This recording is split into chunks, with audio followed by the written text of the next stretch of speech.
Nous, les femmes de 50 ans, on n'a plus envie de se prendre la tête. C'est pas vrai? Est-ce que c'est mal, quand tu as 50 ans, de te dire que tu as envie de profiter de la vie avec un mec beaucoup plus jeune que toi? Moi, je vois pas le mal, justement, parce que si ce mec, eh bien, il est plus jeune et il t'a choisi, et c'est qu'il doit avoir des raisons.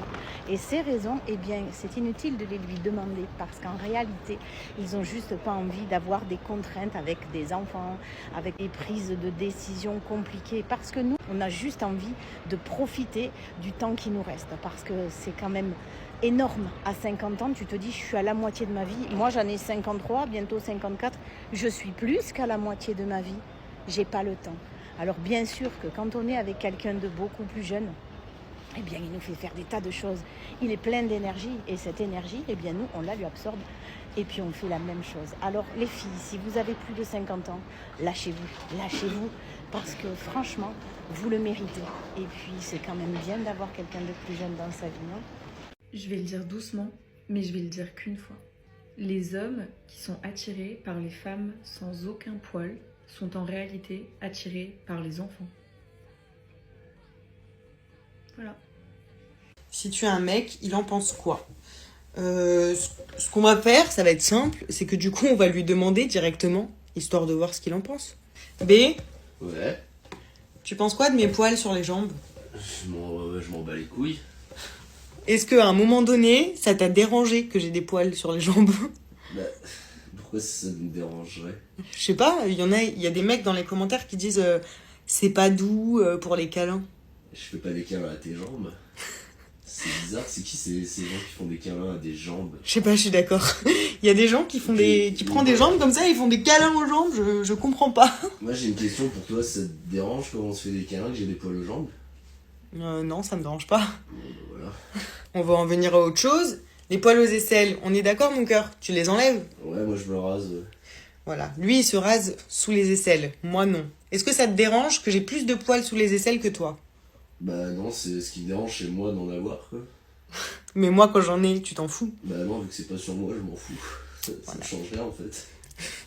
Voilà. Ça y est, j'ai trouvé la meilleure soirée queer de Montpellier, de la terre entière. Vous allez pas vous en remettre. En réalité, c'est moi qui l'organise avec ma meuf. C'est le 12 juillet prochain au Barry, 4 boulevard Louis Blanc, et vous allez péter votre crâne. C'est donc une soirée queer qui mêle l'univers Y2K et techno, parce que je suis une grande fan des années 2000. Ma meuf est une grande fan de techno. On n'arrive jamais à trouver une soirée qui nous convient à toutes les deux. Donc on a dit quoi? Bah créons cette soirée, en fait. C'est des sons des années 2000 remixés version techno. C'est ma meuf qui mixe, elle est psy la journée, DJ la nuit.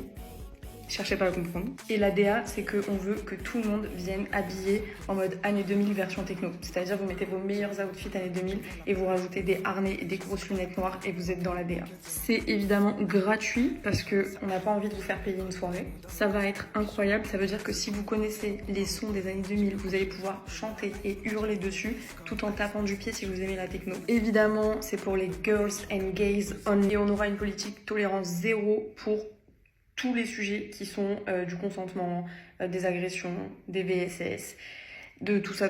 Donc voilà, le premier qui fait n'importe quoi, il dégage de la soirée. Est-ce que c'est clair? Enfin bref, venez, on va bien s'amuser.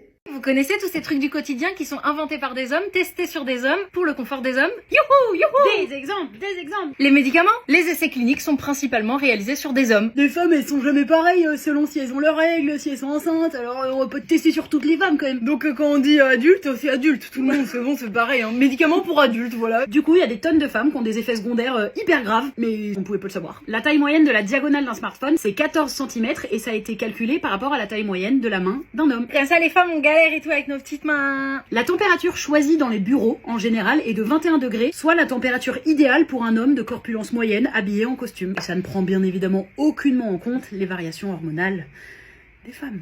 Les quoi? Connaissent pas ça? Tout ce qui constitue la sécurité en voiture a été pensé selon le gabarit moyen d'un homme. À cause de ça, les femmes ont 47% de chances de plus d'être grièvement blessées lors des accidents et 17% de chances en plus de mourir.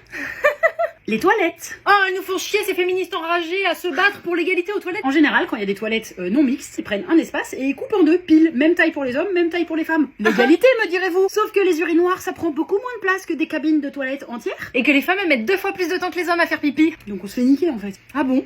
Non mais ça va, c'est des petits trucs, on s'en fout, vous êtes détails, chiantes. À bientôt dans un nouveau numéro de tous ces objets inventés par les hommes et pour que les hommes soient hyper confortables dans la vie et pour que les femmes aillent se faire foutre. Elles se débrouillent. Oui. Mais Ou en elles vont se faire attendant, foutre. Ah oui, en attendant, elles vont se faire foutre. Allez, je vais faire foutre. Si vous vous demandez si une elle nous manque dans un couple lesbien, la réponse c'est tellement que j'ai fait mouler celle de mon ex pour la transformer en harnais. Je rigole. Par contre, je rigole pas du tout quand je vous dis que j'ai trouvé le meilleur harnais strap-on créé par des lesbiennes pour des lesbiennes. Le harnais, c'est une culotte avec de la dentelle. J'ai jamais vu un harnais aussi joli, mais surtout aussi confortable. La taille des dildos est vraiment réaliste et t'es pas là à te demander comment ça va rentrer. Ça, c'est la taille S par exemple. Il vient s'accrocher en 1 seconde 50 et à une main pour que l'autre reste libre pour toute autre activité. Par exemple, le système d'accroche est dément et hyper résistant. Tu peux même faire l'amour en faisant le poirier sans que ça se décroche.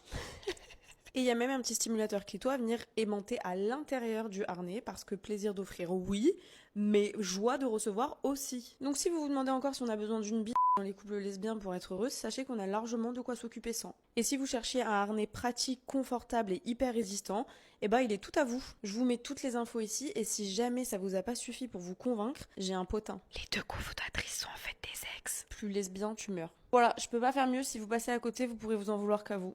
Alors là, il y a un mec, je sais pas comment il a fait, il est monté par mon balcon et il m'a dit ouais, si tu me suçotes le gland, je te donne un paquet de chocobons. Il a sauté et il est parti par là. Donc si vous le voyez, faites attention, ça peut être très dangereux. Hein. Voilà, allez hop.